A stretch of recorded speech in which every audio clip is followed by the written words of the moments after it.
Il n'y a, entre toutes choses et dans les cieux, qu'un seul, d'éternité en éternité, qui détient la souveraineté sur tout.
Quelle récolte aujourd'hui?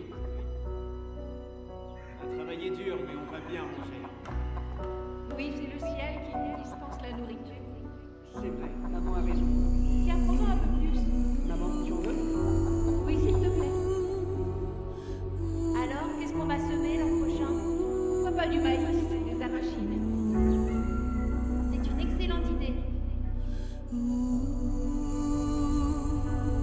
Notre fils cadet a grandi, il est temps pour lui de se marier.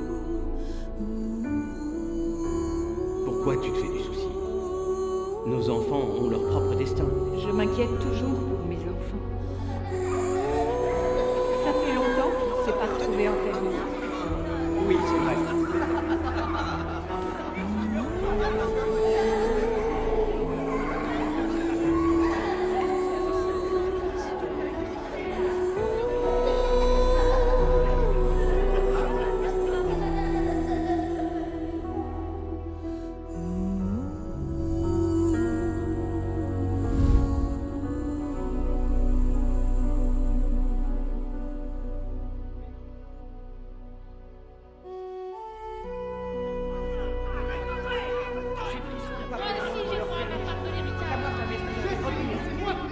Pas du tout, j'ai renoncé à ce qui me revient.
Tu peux rentrer à la maison, maman.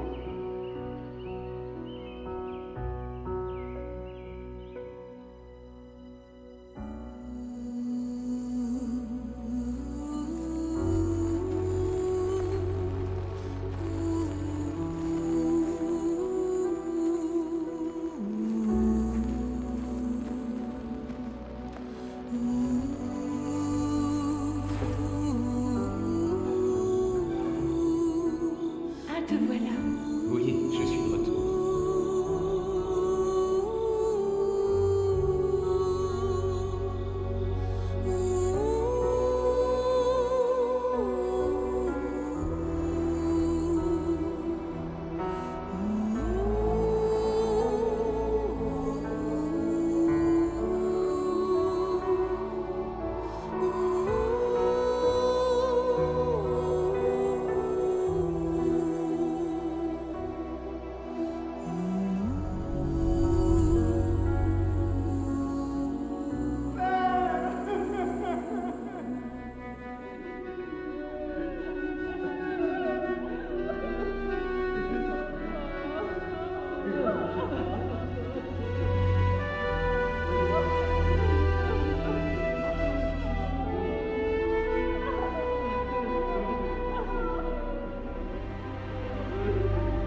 Take the stories of the living with them, and those who remain, they repeat the same tragic stories as those who've gone before. So man can't but ask himself,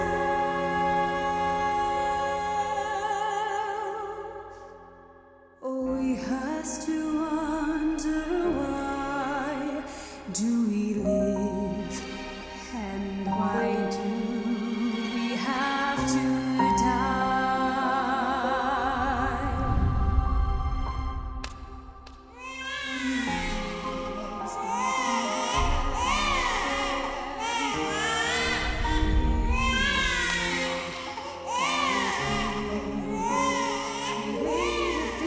This mankind,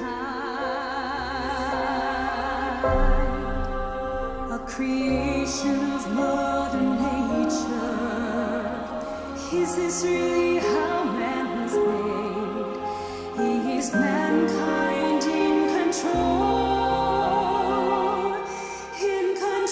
of its fate?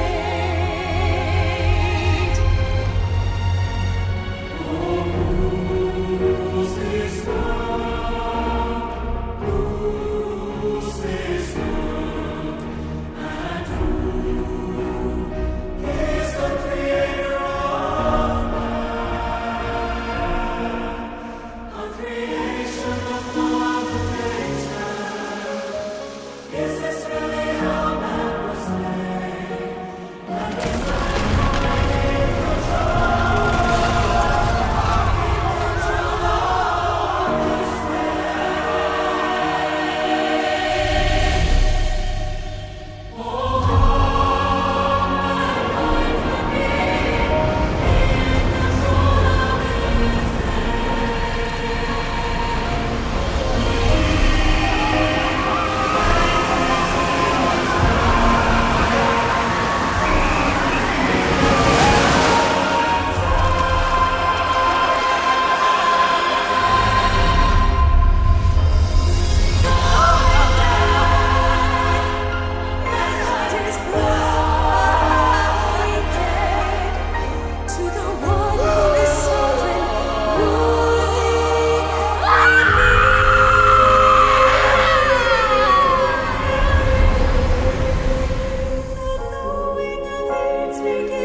Que la lumière soit. Qu'il y ait une étendue entre les eaux et qu'elle sépare les eaux d'avec les eaux. Que les eaux qui sont au-dessous du ciel se rassemblent en un seul lieu et que le sec paraisse.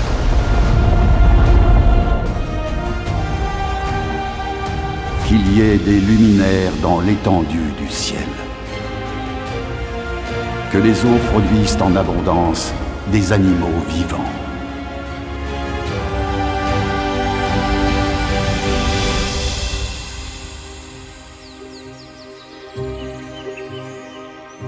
faisons l'homme à notre image, selon notre ressemblance, et qu'il domine sur les poissons de la mer, sur les oiseaux du ciel, sur le bétail, sur toute la terre, et sur tous les reptiles qui rampent sur la terre.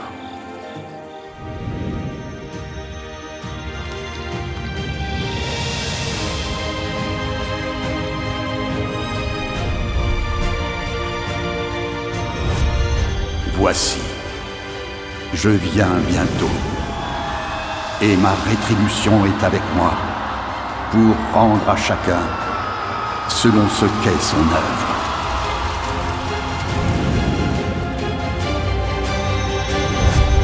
Je suis l'alpha et l'oméga, le premier et le dernier. Le commencement et la fin.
commencement, Dieu a créé les cieux et la terre et toutes choses.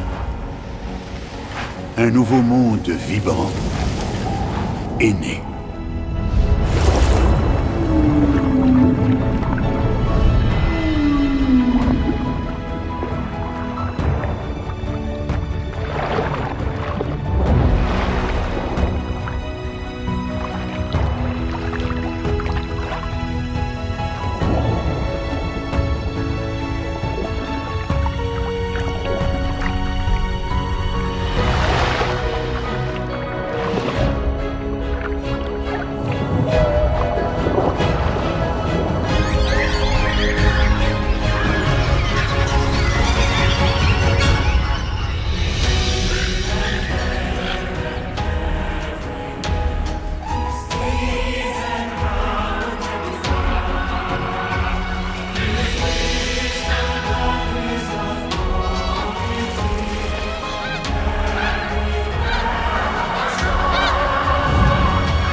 Tout ce que Dieu a créé était parfait et beau. Tout manifestait sa sagesse, sa bonté et sa toute-puissance.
Dieu a créé Adam et Ève à son image, de ses propres mains,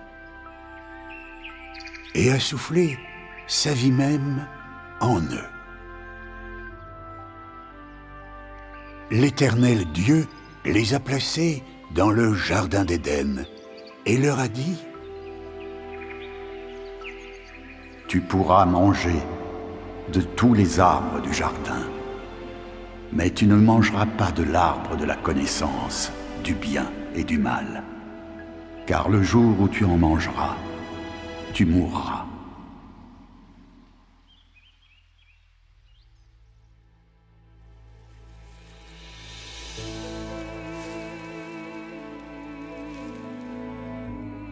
Mais Adam et Ève n'ont pas suivi l'instruction de Dieu. Ils ont cédé à la tentation de Satan et mangé de l'arbre de la connaissance du bien et du mal. Après cela, l'humanité a commencé à s'enliser dans le péché, devenant de plus en plus corrompue, méchante et décadente, jusqu'à l'extrême, au point même de devenir l'ennemi de Dieu et de ne pas lui permettre d'exister. C'est pourquoi Dieu a décidé d'anéantir cette humanité par un déluge.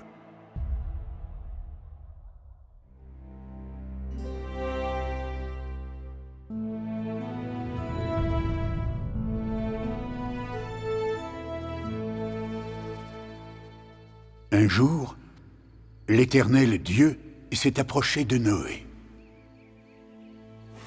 Noé.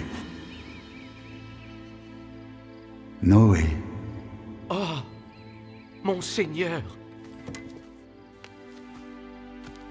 La fin de toute chair est arrêtée par devers moi. Car ils ont rempli la terre de violence. Voici, je vais les détruire avec la terre. Fais-toi une arche de bois de gopher. Tu disposeras cette arche en cellules.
Après le déluge, tous les êtres vivants qui avaient un souffle sur la terre sont morts, à l'exception des 8 personnes de la famille de Noé et de toutes les espèces vivant dans l'arche.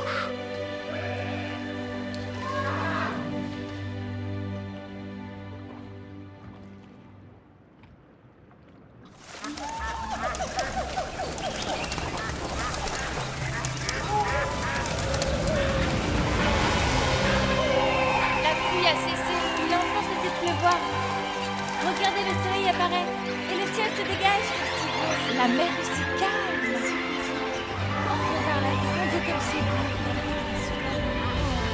Oh, mon Seigneur! Mon Dieu!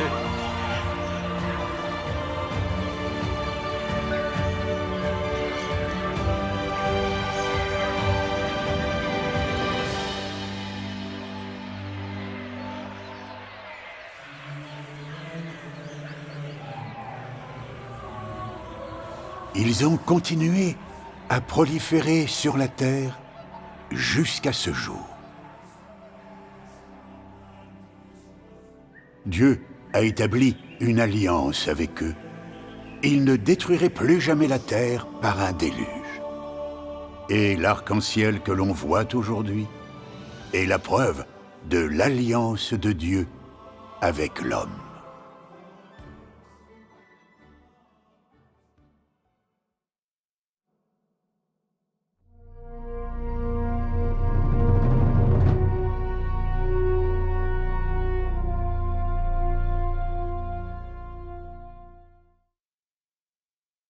L'Éternel Dieu a dit: Le cri contre Sodome et Gomorrhe s'est accru, et leur péché est énorme. C'est pourquoi je vais descendre et je verrai s'ils ont agi entièrement. Les villes de Sodome et Gomorrhe étaient remplies de mal, de débauche, de meurtres endémiques et de luxure. Ils allèrent jusqu'à élever la voix contre Dieu, à lutter contre lui, offensant son tempérament. Où sont les hommes qui sont entrés chez toi cette nuit? Fais-les sortir vers nous, pour que nous les connaissions. Après que les anges ont emmené Lot et sa famille hors de la ville, une pluie de soufre brûlant est tombée du ciel. Le feu brûlant a éclairé le ciel. Vite, hâtez-vous! Ma maison! Notre vie est en jeu! Oublie la maison! J'ai pas peur! Laisse-moi regarder! Juste à côté!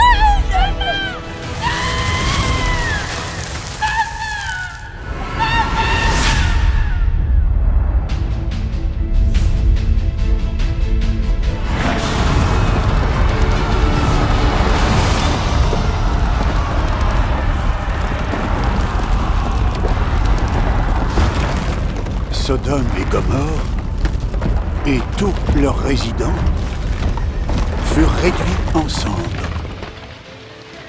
disparaissant sous la colère de Dieu.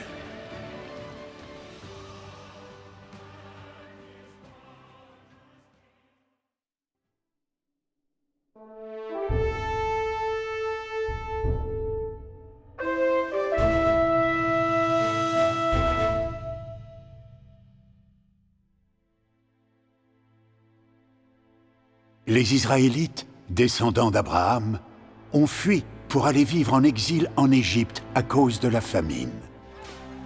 Les Égyptiens étaient terrifiés par l'expansion des Israélites. Alors, ils les ont réduits en esclavage et les ont maltraités. Les Israélites ne pouvaient pas supporter la torture. Et ils suppliaient sincèrement Dieu.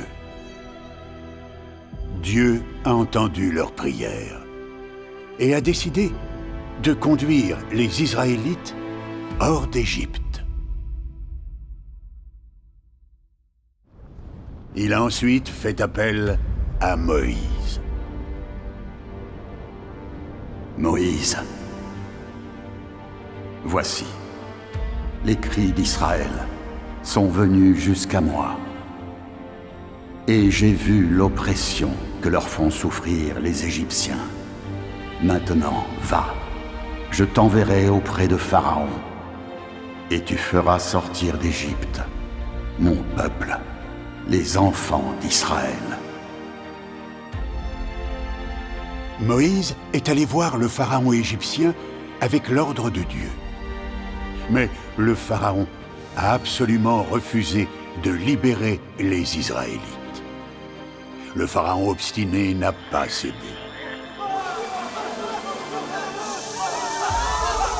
Alors, Dieu a déchaîné 10 plaies sur l'Égypte. Les Israélites ont finalement quitté l'Égypte sous la direction de Dieu.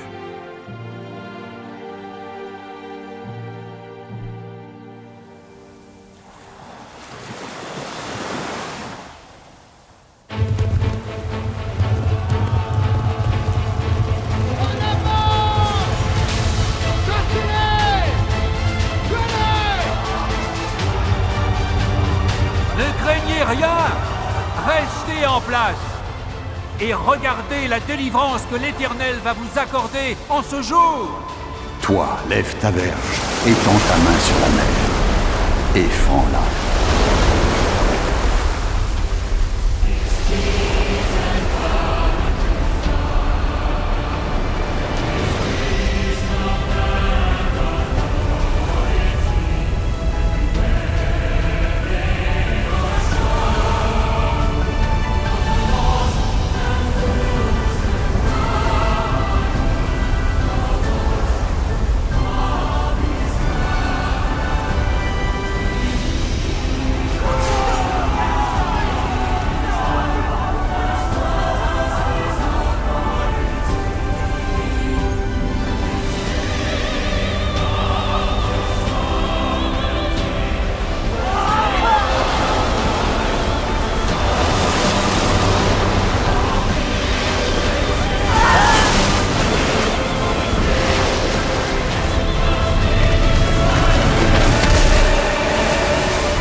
Après s'être échappé des soldats égyptiens à sa poursuite, Moïse continua à conduire les Israélites vers le sud, jusqu'à ce qu'ils arrivent au mont Sinaï.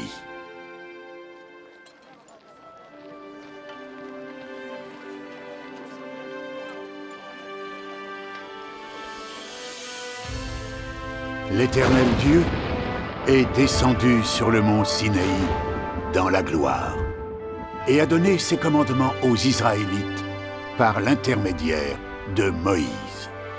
Dieu a prononcé toutes ces paroles. Il a dit: tu n'auras pas d'autre Dieu devant ma face. Tu ne te feras point d'image taillée. Tu ne te prosterneras point devant elles, et tu ne les serviras point. Tu ne prendras point le nom de l'Éternel ton Dieu en vain. Souviens-toi du jour du repos.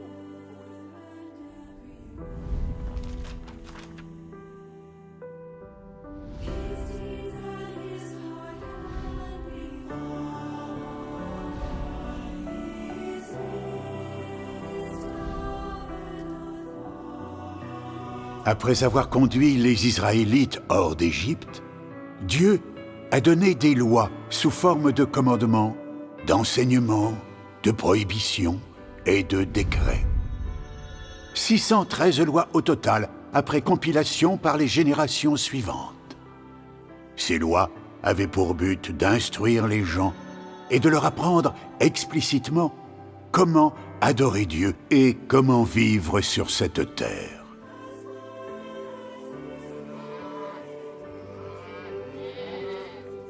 Ces commandements et ces lois étaient les premières conditions détaillées pour guider l'humanité sur la façon de vivre, pour réglementer le comportement humain et mesurer les normes morales. Ils ont également constitué la première base et les premières directives pour déterminer la nature pécheresse des actions. Tu dois lui payer le double.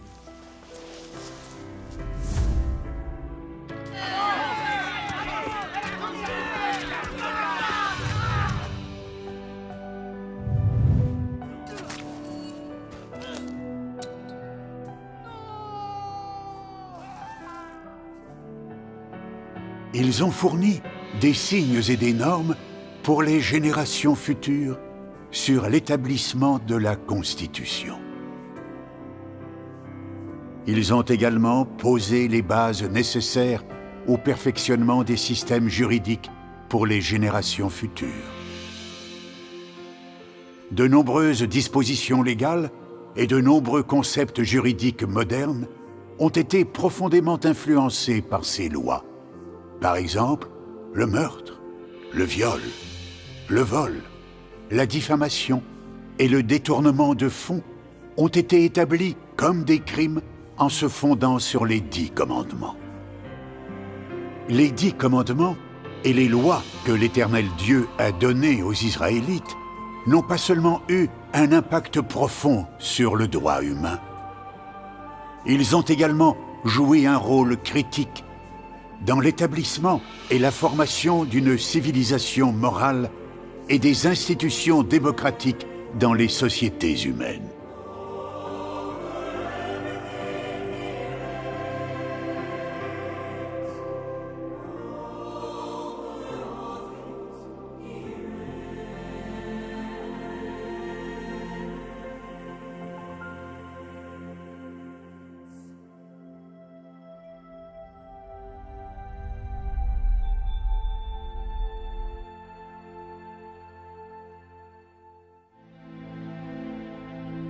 Après des centaines d'années de vie sous les restrictions de la loi, les Israélites ont finalement été incapables de respecter la loi.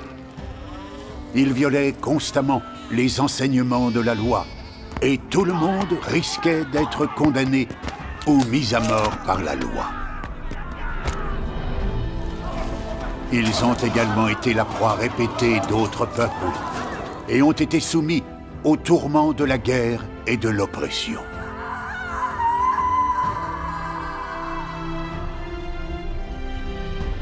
Ils ont donc prié et appelé Dieu avec empressement. Et ils ont reçu une promesse. Une promesse signifiant que les Israélites pouvaient obtenir un sacrifice d'expiation éternelle et qu'ils ne seraient plus condamnés ni mis à mort selon la loi. Une promesse qui révolutionnait l'existence et le destin même des Israélites.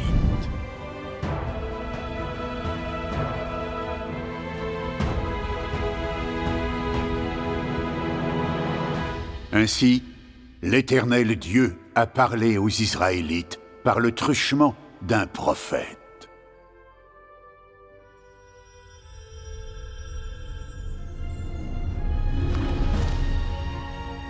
Car un enfant nous est né, un fils nous est donné, et la domination reposera sur son épaule. On l'appellera admirable, conseiller,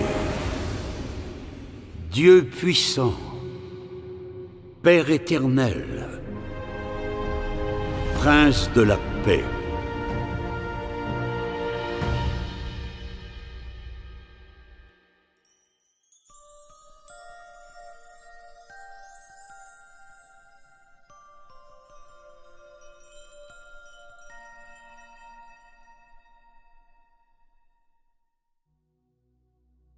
Dans l'année de notre Seigneur, un enfant mâle est né dans l'étable d'une auberge juive de Bethléem. 3 mages venus de l'Orient, guidés par une étoile qui n'avait jamais été vue auparavant, sont arrivés là où l'enfant était né.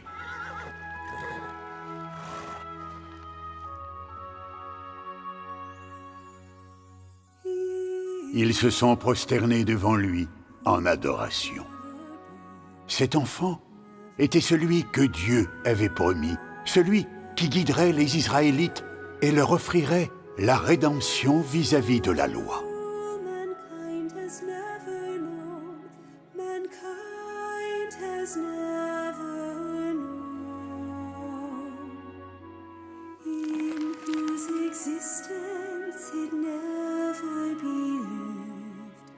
Oh, de qui est cet enfant?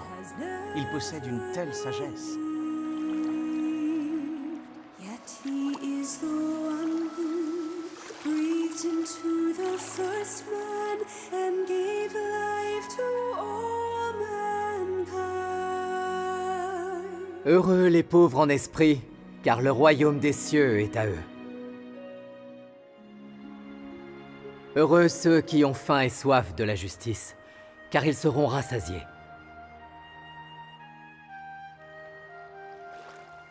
Que votre parole soit oui, oui, non, non.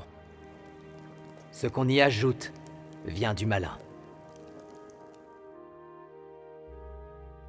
Ceux qui me disent « Seigneur, Seigneur », n'entreront pas tous dans le royaume des cieux, mais celui-là seul qui fait la volonté de mon Père qui est dans les cieux.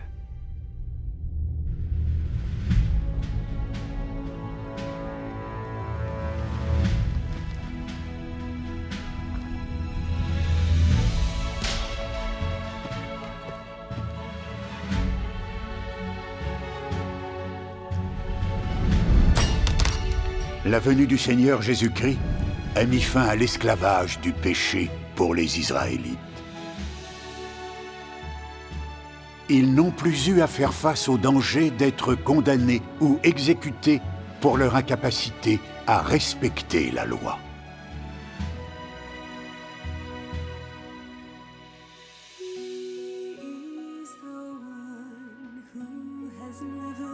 Oh Seigneur, es-tu notre Seigneur Jésus?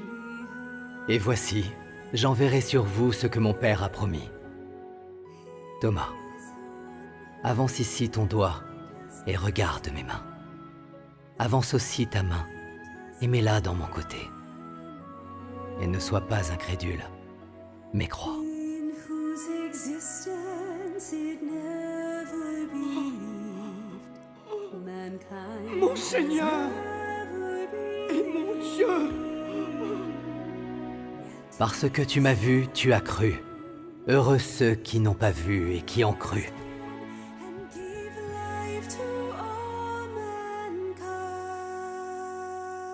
Leurs péchés ont été pardonnés grâce au sacrifice d'expiation du Seigneur Jésus. Leurs conditions de vie ont complètement changé. Dès lors, les Israélites n'ont plus vécu sous la loi. Au lieu de cela, ils ont vécu sous la protection du sacrifice d'expiation que leur avait offert le Seigneur Jésus. Cela signifie que les Israélites ont complètement rejeté les liens de la loi et sont entrés dans une ère entièrement nouvelle. Dans cette ère, leurs péchés ont été expiés par la repentance et par la grâce abondante du Seigneur. Et ils ont aussi joui de la promesse qui leur avait été accordée par le Seigneur Jésus. C'était une ère remplie de la miséricorde, de l'amour, de la tolérance, des bénédictions, du pardon et de la patience du Seigneur. C'est pourquoi nous appelons cette nouvelle ère l'ère de la grâce. Les péchés des gens pouvaient être pardonnés tant qu'ils acceptaient le Seigneur Jésus comme leur sauveur. Et ils pouvaient jouir de la grâce abondante et des riches bénédictions accordées par Dieu. Cette grâce n'a pas seulement réduit le fossé entre Dieu et l'homme, mais a aussi sauvé l'humanité de l'esclavage du péché. Cela a permis aux gens de ne plus s'éloigner de Dieu à cause de leurs péchés, mais d'être absous grâce au sacrifice d'expiation de Dieu et par l'abondante grâce de Dieu d'être capable de se présenter devant lui à tout moment, en tout lieu.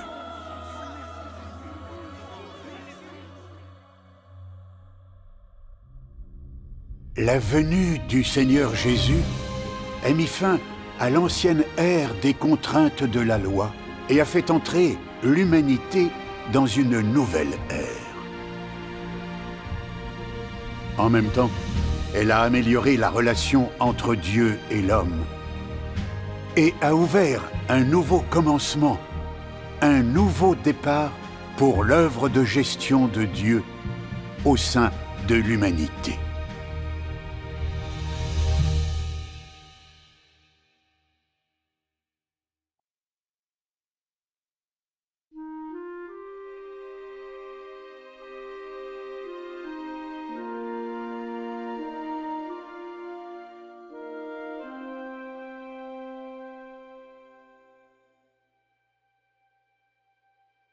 En l'année 70 après Jésus-Christ, 37 ans après que le Seigneur Jésus est ressuscité et monté au ciel, l'armée romaine s'est emparée de Jérusalem.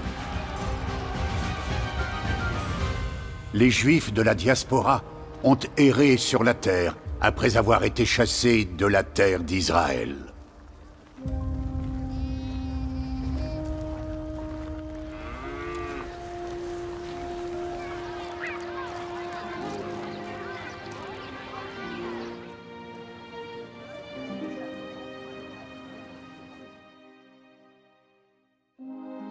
Bien qu'ils aient perdu leur patrie, ils portaient avec eux l'évangile du royaume céleste du Seigneur Jésus, qui avait été confiné en Judée, et l'ont répandu aux quatre coins du monde. Celui qui croira et qui sera baptisé sera sauvé. Amen. Christ aussi a souffert une fois pour les péchés. Lui juste pour des injustes. Elle est revenue à la vie. Elle est vivante. Elle est vraiment revenue à la vie. Alléluia. Rends grâce au Seigneur. Alléluia. Que le Seigneur ait pitié de moi. Mes jambes sont guéries. Je peux me lever. Grâce au Seigneur. Ô Seigneur, aie pitié de ton enfant.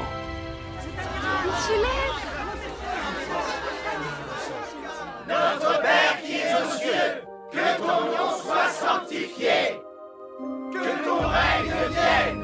Ici, nous devons proclamer que la sagesse de Dieu surpasse les cieux et que ses œuvres sont incroyablement merveilleuses.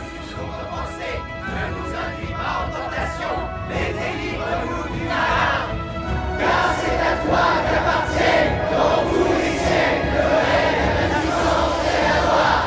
Amen. Car c'est à toi qu'appartiennent dans tous les siècles le règne, la puissance et la gloire. Amen. Car c'est à toi qu'appartiennent dans tous les siècles le règne, la puissance et la gloire. Amen. Amen.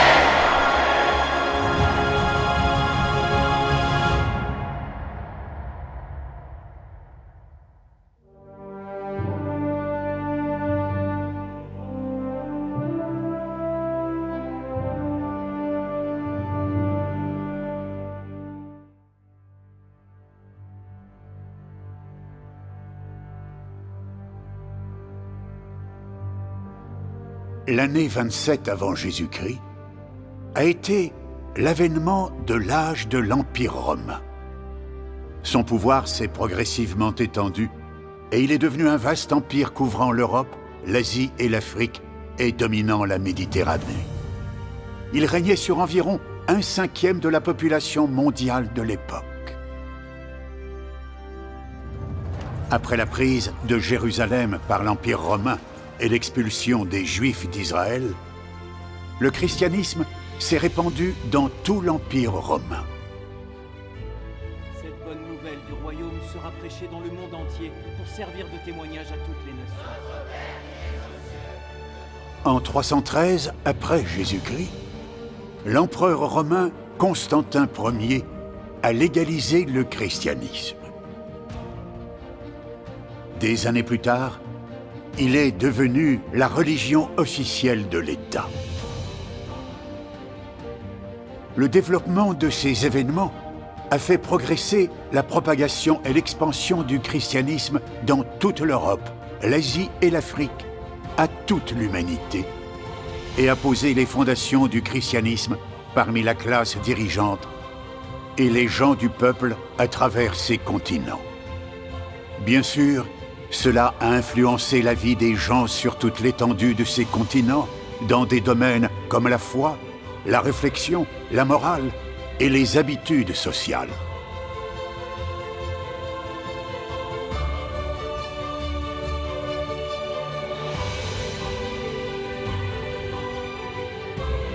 Il a également influencé les idéologies et les carrières politiques de plusieurs générations de gouvernants.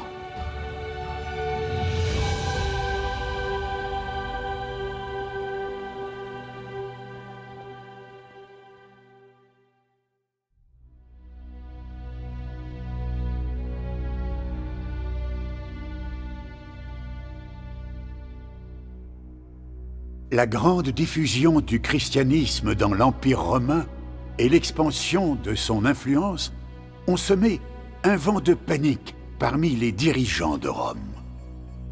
Ils avaient terriblement peur du christianisme et le détestaient.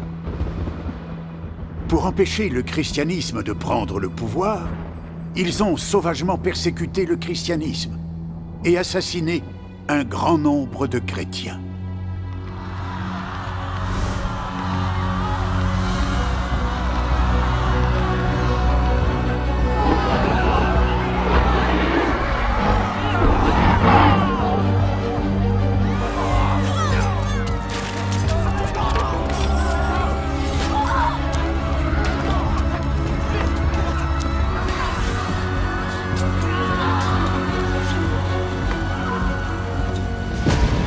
Ces mesures ont entraîné des catastrophes naturelles, des conflits internes et des incursions extérieures dans l'Empire romain, ainsi qu'un certain nombre d'épidémies. Il y a eu plusieurs flambées d'épidémies. Les plus courtes ont duré quelques décennies et les plus longues ont duré plus d'un siècle. Il en a résulté une forte baisse de la population de l'Empire.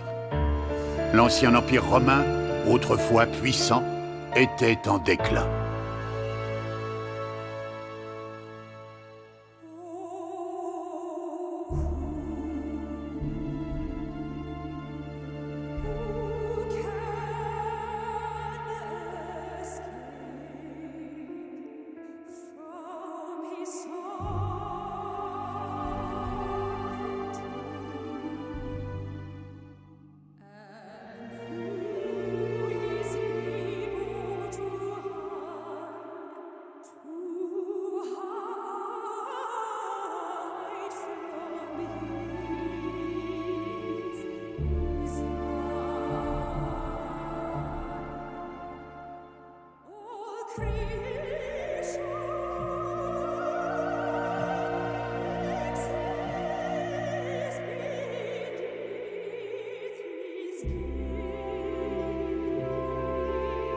En 1453, la Rome antique sombra dans le chaos. Constantinople tomba aux mains de l'Empire ottoman. Ainsi fut clos le chapitre de l'histoire glorieuse de l'Empire romain. C'est ainsi que survinrent les derniers jours de l'Empire, après 1500 années glorieuses. Son déclin fut causé par la colère de Dieu. L'ancien empire romain a progressé et a été fondé pour l'expansion du christianisme. Son âge d'or a été inauguré par l'établissement du christianisme comme religion nationale. La persécution des chrétiens a provoqué sa destruction.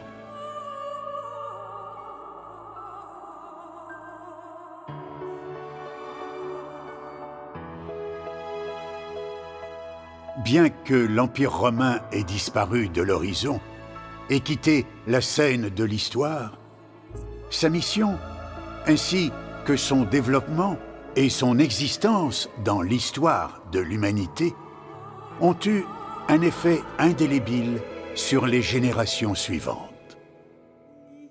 Il a constitué une grande force pour l'expansion du christianisme et il a nourri l'expansion de la pensée chrétienne et de son approfondissement dans l'esprit des gens.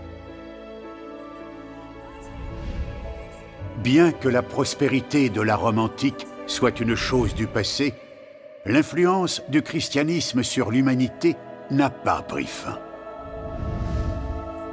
Il a nourri et guidé les gens de génération en génération. Il est comme une graine pleine de vitalité, profondément enracinée dans le cœur des gens.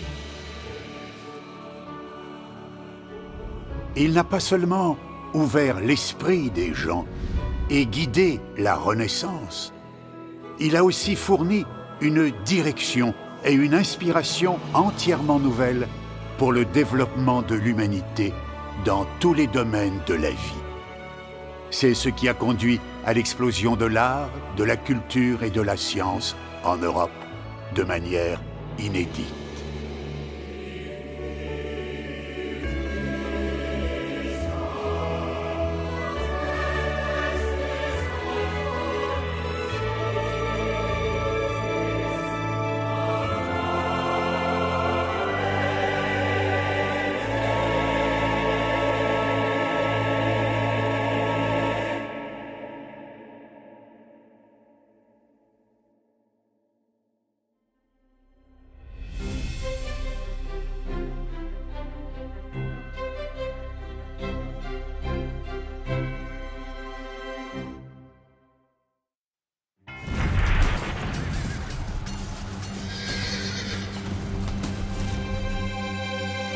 Au XVIIe siècle, la victoire de la révolution bourgeoise en Angleterre a conduit à l'adoption de la Déclaration des droits à l'établissement du principe de la suprématie du Parlement sur la monarchie et à la facilitation de l'établissement de la monarchie constitutionnelle.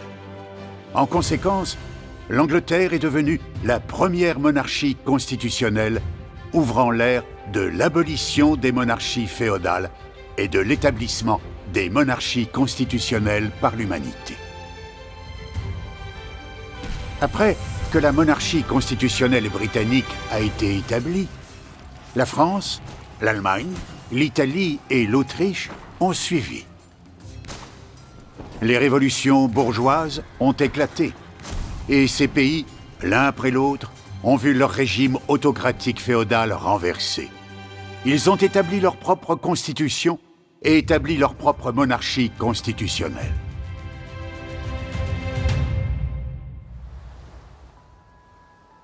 L'industrie et le commerce britanniques ont prospéré après l'ouverture de la nouvelle route maritime, promouvant le développement du capitalisme au Royaume-Uni et la création d'une demande importante de ressources.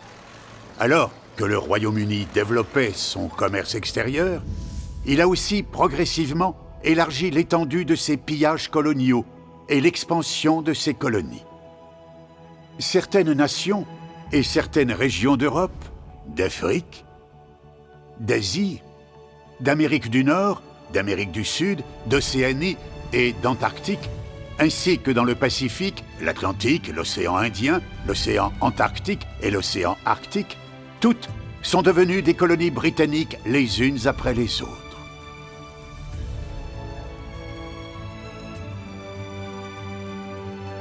Au début du XXe siècle, l'Angleterre avait conquis un quart du territoire de la Terre et de sa population.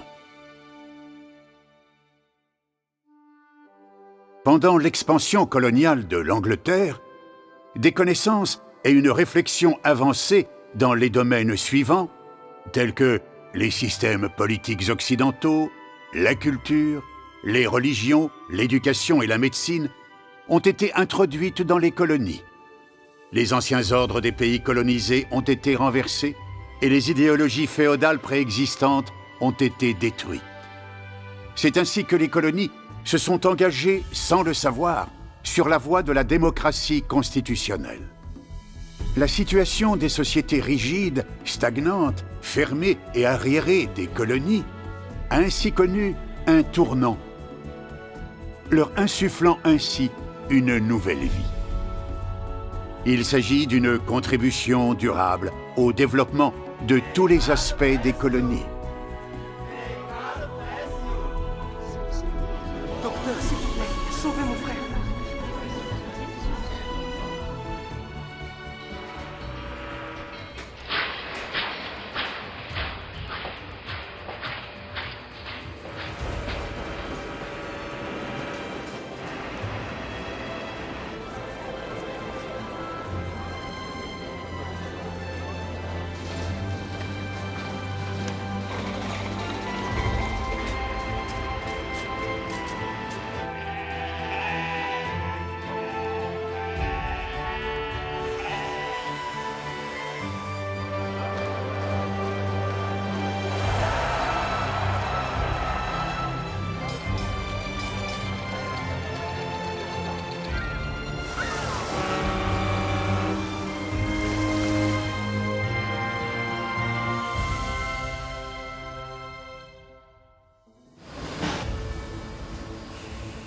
Dans les années 1870, avec la promotion, la popularisation, le développement de l'industrialisation et l'abrogation des systèmes autocratiques féodaux dans tous les pays du monde, l'Angleterre a progressivement perdu sa position dominante dans l'industrie mondiale.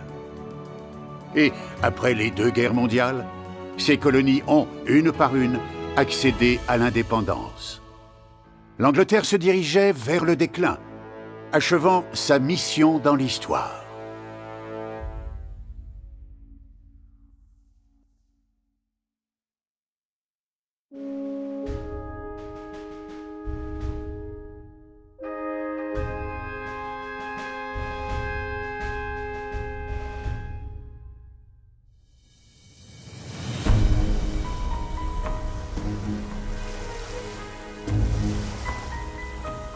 Du milieu à la fin du XVIe siècle, un groupe de gens s'est formé dans les églises en Angleterre. Ils se sont opposés à l'oppression du clergé, ainsi qu'au formalisme dans l'Église. Ils cherchaient un credo religieux pur et une vie pieuse, une Église sainte et une nation libre. On les appelait les Puritains.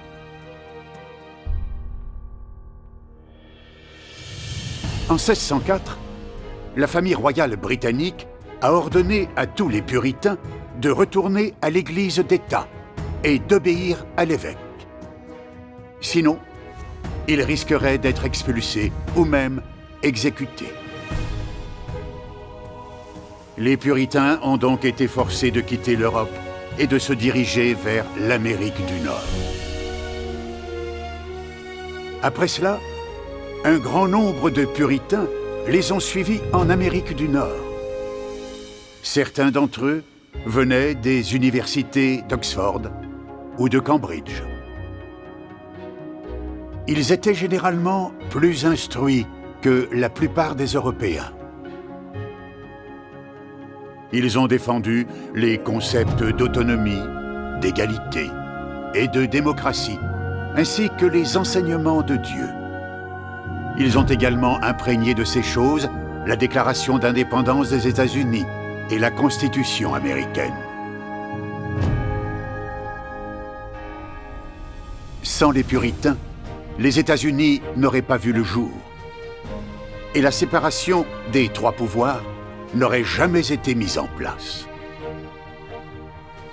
Ainsi, non seulement les Puritains ont été la pierre angulaire de la création des États-Unis, mais ils ont été les pionniers qui ont rendu l'Amérique forte.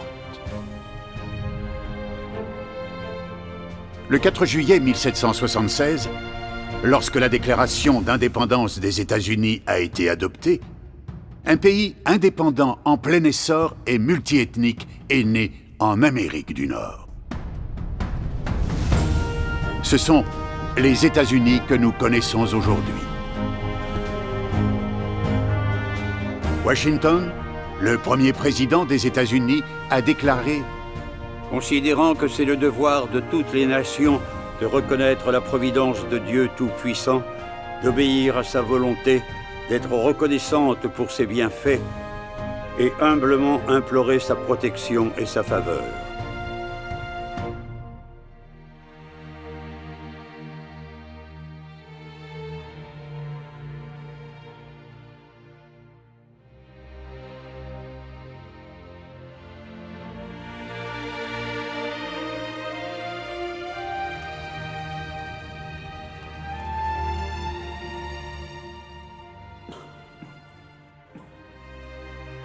Seigneur, prends pitié de ton enfant. Guéris-le. Par pitié, Seigneur, je t'en supplie. C'est ça qu'on devrait penser. Et en laissant de la terre entre chaque repas.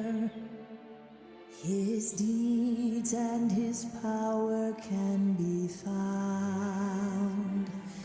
His wisdom and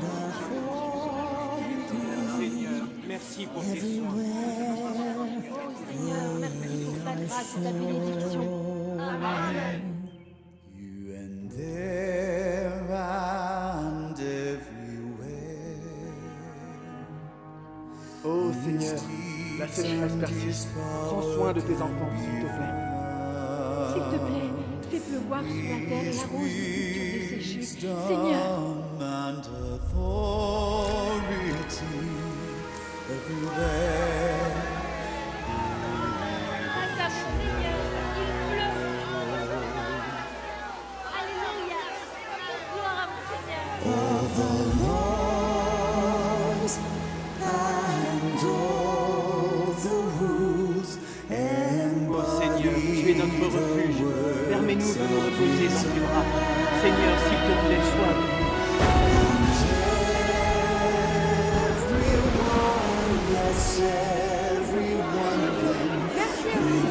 Alléluia. Loué soit le Seigneur. Il a exaucé notre prière. Amen. You can escape from the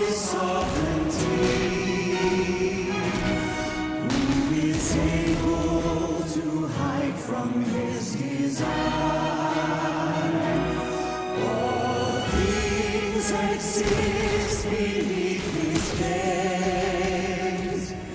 All creation dwells beneath his mighty hand. All things exist beneath his gaze.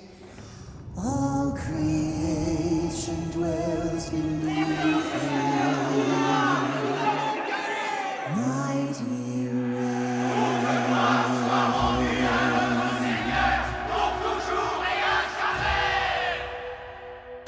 Après la guerre de sécession, l'économie américaine s'est développée rapidement. En 1894, les États-Unis sont devenus le pays ayant la plus grande production industrielle brute au monde. La prospérité économique des États-Unis a suivi le déclenchement de la Première Guerre mondiale. Après la guerre, les États-Unis, un pays débiteur de 6 milliards de dollars américains, sont devenus un pays créancier de plus de 10 milliards de dollars. C'était la nation la plus prospère de la planète. Après la Seconde Guerre mondiale, la force militaire de l'Amérique a continué à croître. Et elle a établi plus de 5000 bases militaires dans le monde entier.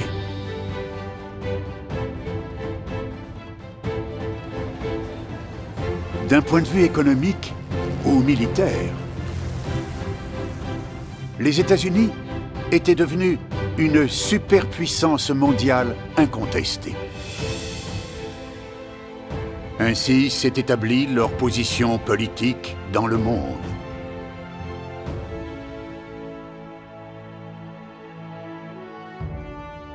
Sur la base de leur adhésion aux principes fondateurs de liberté, de démocratie et d'égalité, les États-Unis ont endossé le rôle de gendarmes du monde. Les États-Unis ont donc continué d'intervenir et d'interférer dans les événements mondiaux, de freiner efficacement l'expansion des forces autoritaires et de protéger un grand nombre de personnes de tous les milieux ayant été persécutées pour des raisons religieuses ou politiques. Ils ont aussi grandement contenu la propagation de diverses forces maléfiques et ont limité les dommages causés à l'humanité par les forces du mal. On peut dire que les États-Unis ont joué un rôle important dans la stabilisation de la situation mondiale et l'équilibre de l'ordre mondial. Ils jouent un rôle irremplaçable dans la protection et la stabilisation de la situation mondiale.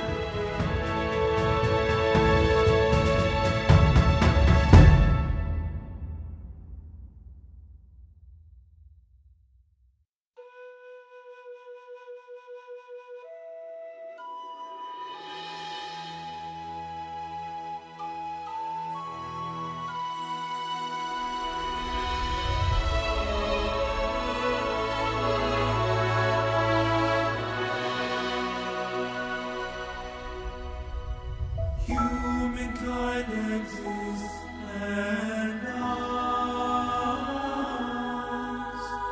under the eyes of God. Mankind exists for the banishment of God, and for the same reason He takes His final breath.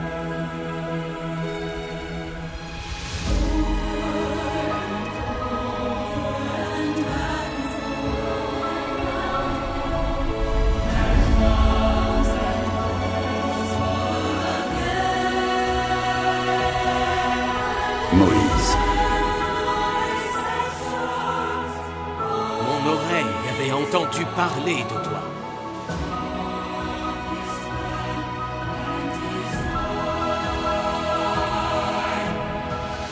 Ne craignez rien, restez en place.